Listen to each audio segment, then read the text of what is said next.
Good evening po sa ating lahat, lalong-lalo na sa ating mahal na mga kababayan dyan sa Pilipinas at sa ating mga OFW saan mang sulok sa buong mundo. Sana po tayong lahat ay nasa mabuting kalagayan, ligtas sa mga masasamang tao. Anyway, ngayong gabi meron lang po akong i-share sa inyo na video tungkol po sa kaso ni na General Bantag at ng kanyang mga kasamahan na sinampa ng Secretary of Justice at kasama na rin ang DILG at PNP at NBI. No? Ito pong video na ito ating pong panoorin hanggang sa dulo at hinimay-himay po ni dating Press Secretary Trixie. At napakaganda po ang kanyang paliwanag. At ito po ating sabay-sabay panoorin at maraming pong salamat sa inyong suporta, pag-subscribe at pag-like at pag-comment po. Sana mag-like po kayo sa video ito at parang mapanood po sa YouTube. Salamat po. We've exhausted the questions on that one. Now let's go to the updates on the Lapid and Villamor case. Now there was a press conference or a couple of press conferences done today at in-indicate dito na ipinuntirya na po si General Bantag at saka si SJO2 Ricardo ZULUETA tungkol sa role nila. So General Bantag was actually Director General Gerald Bantag of the Bureau of Corrections, and si SJO2, I think Senior Jail Officer 2 Ricardo ZULUETA. At ang sinasabi is kasangkot na sila at parang case solved na po itong double murders ni Percy Lapid and I try to remember his real name, and June Villamor. Right? According to their timeline, Gerald Bantag, the Director General Bantag, allegedly gave the order to kill Percy Lapid to SJO2 Ricardo ZULUETA, who is the Deputy Security Officer at the Bureau of Corrections. He in turn gave instructions to Denver Mayores, who is a person deprived of liberty, one of kumbaga convicts, in Iwahig Prison, and a trusted aide of DG Bantag. He in turn informed Alvin Labra, who is the commander of the BCJ gang inside the Bureau of Corrections, who received the call from Denver Mayores. Alvin Galicia then, the commander of Sputnik gang, received instructions in turn from Alvin. Galicia then informed Crislito Villamor Palanya, parang ang daming in-involve, member ng Sputnik gang, tasked to look for a hitman outside of the PDP, outside of the correctional. Christopher Bacoto then was contacted by Crislito Palanya, who is a known contact of Villamor. He in turn, I think, gave the number or contacted Joel Escorial, the gunman, who in turn surrendered, who is the one who surrendered to the PNP. Alfie Peña Redonda, commander of the Happy-Go-Lucky gang, is allegedly the financier. In the June Villamor murder, according to the DOJ, Director General Bantag gave the order to kill Percy Lapid, and then went to... Bakit Lapid pa rin ito? Okay. Ang weird ng kanilang nakalagay June Villamor murder. Okay. Yes, to kill Percy Lapid and SJO2 Zulueta gave in turn the order to Denver Mayores, who gave it to Alvin Labra, who gave it to Alvin Galicia, who gave it to Joseph Guillermo, who in turn instructed the people to kill Villamor. Mali yung meron silang mali dito sa timeline nila.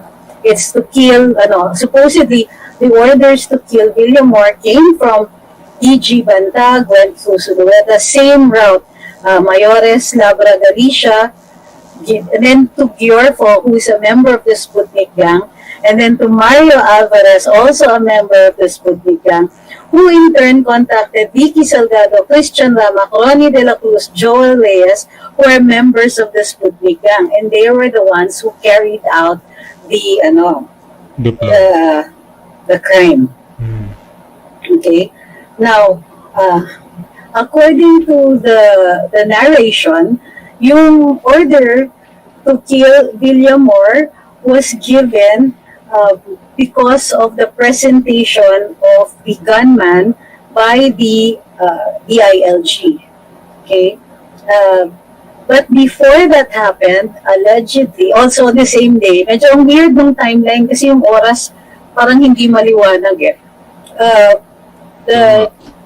Upon finding out that the gunman had turned witness, had given himself up, the orders came down immediately to kill Villamor, but not before he had given a text message to a family member saying that this is what's going to happen. If I die, then ingatan mo itong sinasabi ko sa inyo dahil pwede mong sabihin ito kung sakaling mamatay ako.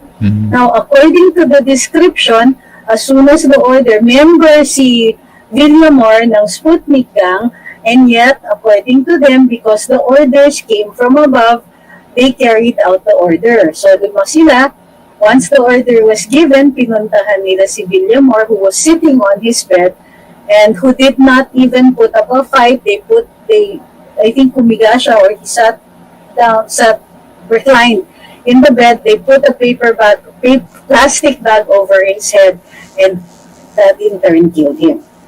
Okay? Now, after the presentation of these scenarios,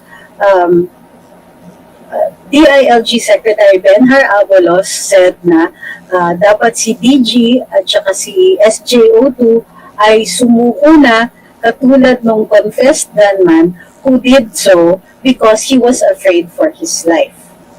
Alright? Okay. Now, please understand that this is the story of the prosecution. This is one side of it. These are the findings of law enforcement, and this is the case that they are filing with the prosecutor or have filed with the prosecutor. Hindi po ito yung instance na maa-aresto kaagad yung mga akusado because they were not caught while committing the crime or immediately before or immediately after. So, sinusumite itong kaso na ito sa prosecutorial office where the finding has to be made for probable cause. Ibig sabihin, kikilatisin ng piskal or ng state prosecutor yung ebidensya at titignan niya kung aabot sa probable cause. Ang ibig sabihin ng probable cause, ito ay standard na if a reasonable man will believe that these persons, that a crime has been committed and these persons committed that crime. Just the standard of a reasonable man, that this person pala, a crime probably has been committed, hindi kailangan kasi finaling evidence, and these people probably committed that crime. Yun po yung standard that is expected of them. So, if there is a finding of probable cause, isusumite, aakyat sa hukuman yung kaso, and the court will issue a warrant of arrest. Ang warrant of arrest doesn't necessarily mean na ikukulong ka because there are cases of bail. But, what it does is, it makes the court, nabibigyan ng jurisdiction yung court para hawakan yung kaso at yung tao. May jurisdiction ang hukuman over the people involved and of the case itself. Okay. So, sa ngayon, Although kumpleto na yung kaso ng prosecution, malaya pa ang mga taong involved, ang dalawang opisyales na mag-ikot-ikot kasi wala pa po silang warrant of arrest dahil hindi ko po na-establish ang probable cause.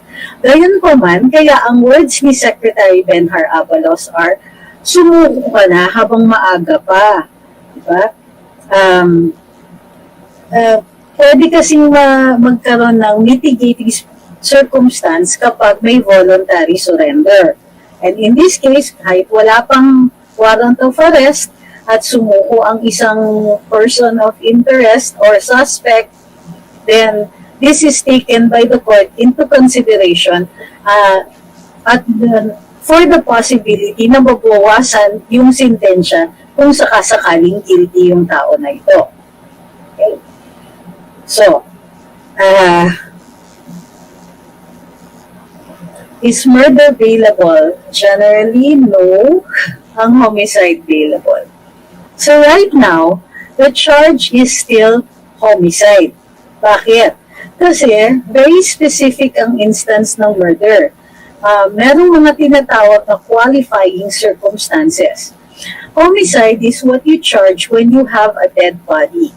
And it's possible that the person has been killed by another person or persons. Now, if it is accidental, then the crime is reckless imprudence resulting in homicide. Definitely not murder. If the qualifying circumstances such as treachery, use of superior force, during a calamity, etc., then if there are no qualifying circumstances, it will still be homicide. Okay? Alright. Sabi ni Pearl June Franco, ang daming involved at nakakaalam sa murder mission na yan. Too many to be true. Kung ako ang magplano, kung pwede, ako lang ang makakaalam. O hindi na conspiracy yun. Sabi ni Christopher Cancino, kaya walang tumatangkilik sa pelikulang Pinoy, paikot-ikot lang ang storya. Uy, grabe naman kayo, nadamay pa ang pelikulang Pinoy. Teka muna din ito kasi yung nakatutok yung electric fan at saka earphone. Alright.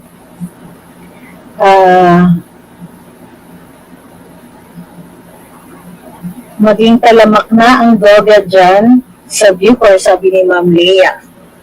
Okay. Sabi ni Edra Giwa is, wag na siyang sumuko dahil di siya guilty. Well, if a warrant of arrest is issued for him later on, then kailangan na niyang magpresenta ng sarili niya to be detained. And for the court to acquire jurisdiction over him. Ang sabi kasi ng hukuman, madalas sinasabi ng Korte Suprema sa mga kaso, kung wala kang kasalanan, then you should be brave in facing the court. Okay? In some instances, though, hindi talaga, some people don't feel brave because they don't like the way the investigation has been conducted and the evidence that is being presented might be excluding exonerating evidence. Yun nga. Bailable ba daw ang homicide? Yes.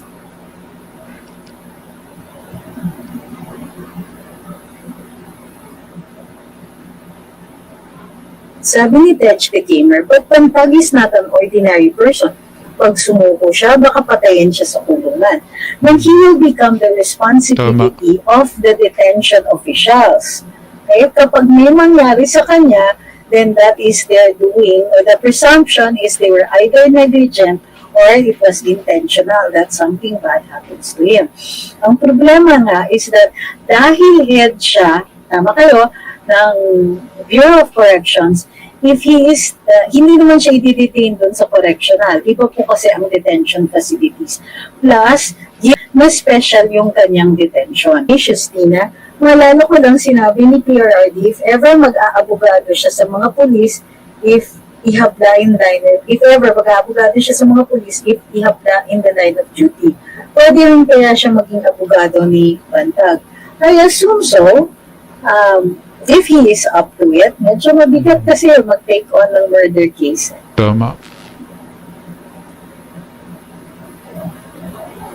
Sabi ni Leah Blen, bakit na 95% mastermind lang po si General Bantag? I think we have to define. Ito yung problema. Alam niyo ba na in a criminal litigation, the term mastermind is not clear. So what we usually say are, we will have to define whether the crime was committed in conspiracy or merong mga ano ba yan, accessories, merong mga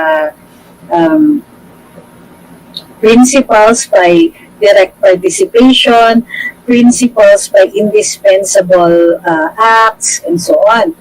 So, dito, wala pong sinasabi na conspiracy. Ang sinasabi nila is that yung primary na akusado dito is a principal because siya po yung nagutos. Okay? At yung utos na yon, kailangan mapatunayan ng prosecution na hindi na compelled yung mga tao na sumunod sa kanya so that they can kumbaga, pwedeng mamitigate, mas hihina yung apoy para sa kanila. Merong yung principles by direct participation dito ay yung mga taong who actually killed the two or one of the two. Yung iba na nagutos by indispensable cooperation, which means na kung wala yung ginawa o sinabi nila, there would be no crime, even if they didn't actually participate in the killing here. So, sabi ni Oseng Yan Pagula, they still have to establish intent and proximity. Well, intent, definitely, that needs to be proven for there to actually be a crime. Kasi para magkaroon ng krimen, kailangan may batas that prescribes against it, kailangan may act, at kailangan may intent. So, kasi kung walang intent, magiging negligence lang yung crime. Pero dito, the intent is established if the person is, kung merong ebidensya nga dun sa pag-uutos at yung utos na yon is hindi siya talaga madali hindian o hindi kayang hindian.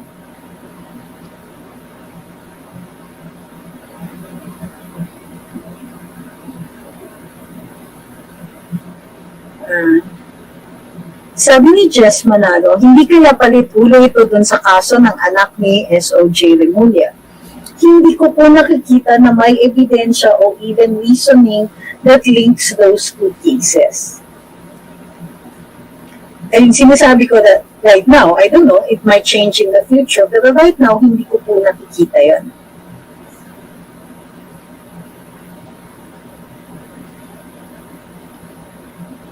Sabi ni Ma'am Ying, may pinost po kasi si Fiscal Darwin and Atty. Topacio implying that Bantag is coercing yung witnesses against the Lima to recant. Be that as it may, does that mean na siya na ang may sala o mastermind sa Lapid case? Di po ba maaari na tama si Fiscal but sa case ni Lapid ay hindi? Well, ako I agree with you on those parts.